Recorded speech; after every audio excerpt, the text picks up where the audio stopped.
Mi esposa entró en la fiesta de la empresa con un vestido ajustado y una barriga visiblemente redondeada,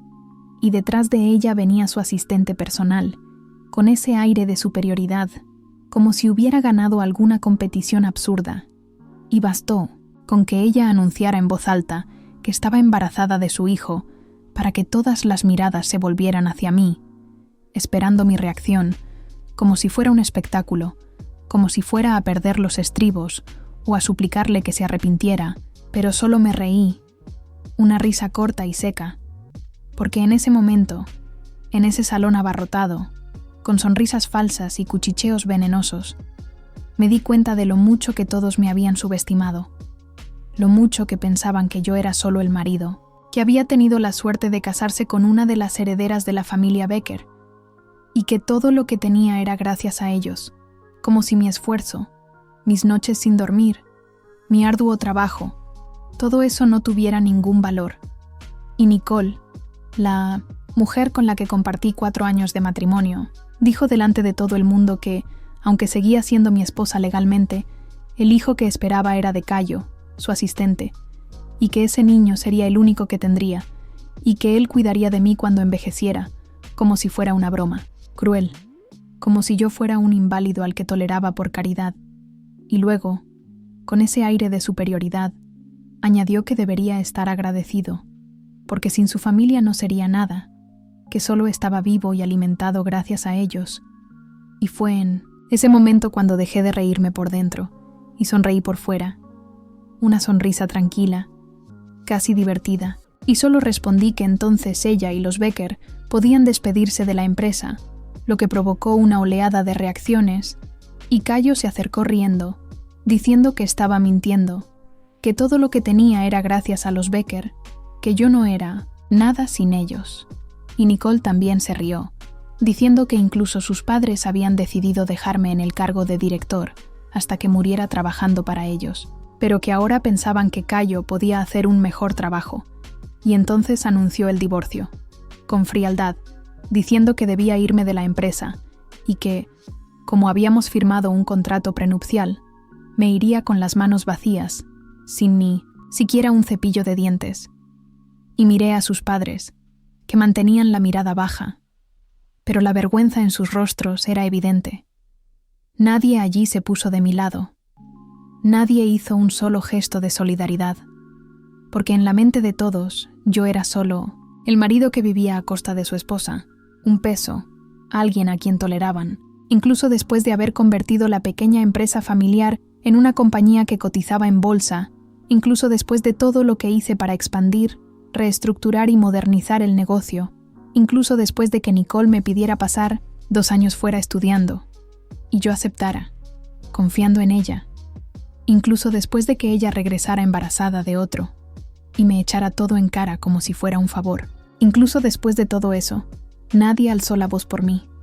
así que solo pedí que iniciáramos el proceso de divorcio cuanto antes, y ella me entregó los papeles que ya tenía preparados, y los firmé allí mismo, sin dudarlo, y me fui de la fiesta mientras escuchaba a algunos empleados celebrar mi marcha, diciendo que por fin tendrían bonificaciones, que ya no tendrían que lidiar con mi perfeccionismo, que Cayo y Nicole serían más generosos, y yo me reí por dentro porque sabía que todas las bonificaciones y beneficios los había conseguido luchando mucho contra la mezquindad de la familia Becker, que desde el principio odiaba cualquier gasto que beneficiara a los empleados, y yo había tenido que luchar mucho para conseguir cada mejora, y aún así me veían como un villano, un controlador. Y ahora que me había ido, su máscara se iba a caer. Pero nadie se daba cuenta todavía, y cuando me fui, hice una llamada, solo para decir que ya estaba hecho, que el divorcio era oficial, y al otro lado, la voz de mi verdadero padre respondió que ya era hora de que volviera a casa, que habían esperado años por eso, y que ahora, lejos de los Becker, podríamos actuar. Porque sí,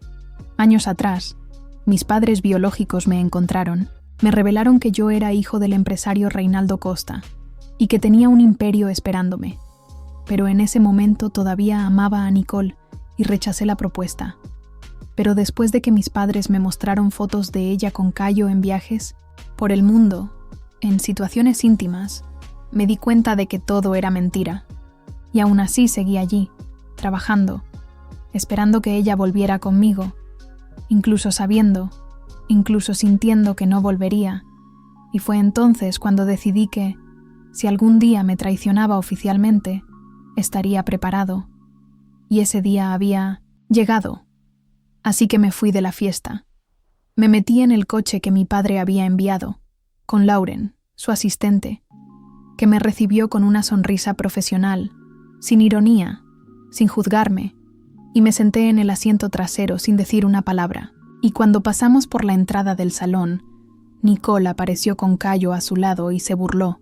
diciendo que no tenía que fingir ser rico alquilando coches de lujo y contratando mujeres para que hicieran de secretarias, y que ella sabía que yo no era nada, un huérfano que nunca tendría nada, que todo lo que tenía era gracias a su familia,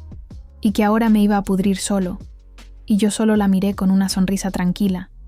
y le respondí que no se preocupara, que si algún día se encontraba en apuros, que no llamara a mi puerta. Y ella se enfadó, diciendo que yo era patético, que Caio era 1000 veces mejor, que ahora la empresa prosperaría y que yo nunca volvería a tener nada. Pero yo ya no escuchaba eso con dolor, sino con una especie de paz, porque todo estaba encajando, y yo sabía que mi hora estaba llegando. Y al día siguiente fui al tribunal,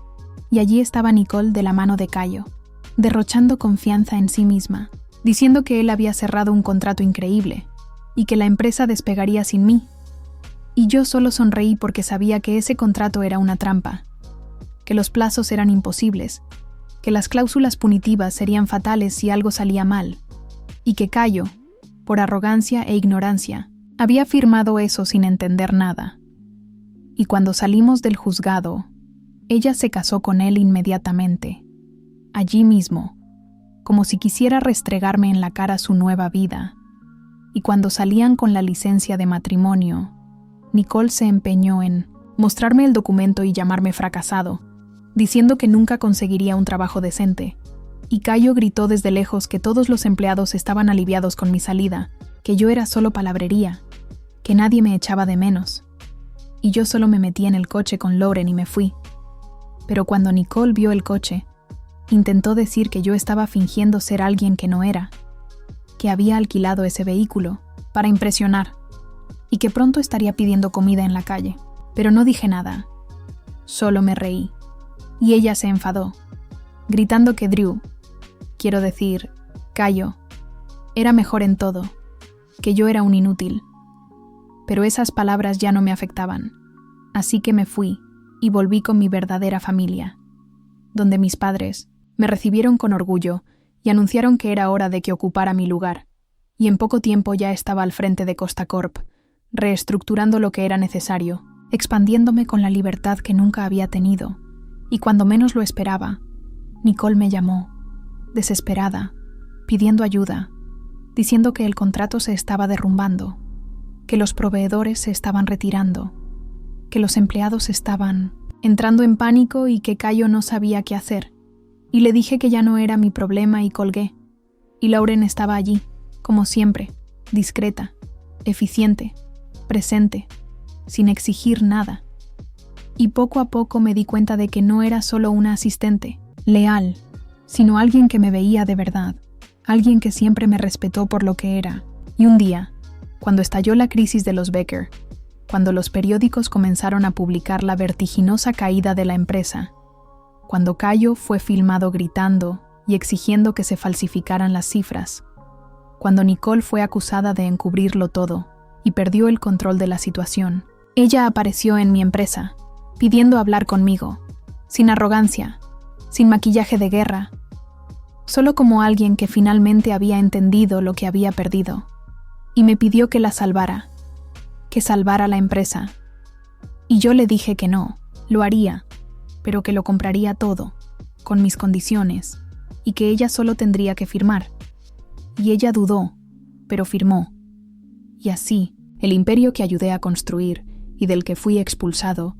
ahora era realmente mío, y los empleados, al contrario de lo que esperaban, no fueron despedidos, sino valorizados. Y cuando entré en el auditorio y anuncié que aquel lugar era ahora un nuevo comienzo, Vi rostros aliviados, manos que aplaudían con sinceridad, miradas que por fin me veían no como un intruso, sino como un líder. Y Loren estaba a mi lado, y nuestras miradas se cruzaron con una complicidad que solo el tiempo construye. Y cuando más tarde me preguntó si todo aquello era por venganza, le respondí que no, que era para liberarme. Y fuimos reconstruyendo no solo una empresa, sino también algo en nosotros dos. Y un día, durante una cena sencilla, bajo las luces tenues y con música suave, la miré y le dije que nunca imaginé que el final de aquella historia con los Becker me llevaría al verdadero comienzo. Y ella sonrió, diciendo que, a veces, hay que perderlo todo para encontrarse a uno mismo. Y allí, en aquel silencio reconfortante, con su mano en la mía, me di cuenta de que por fin estaba donde debía estar.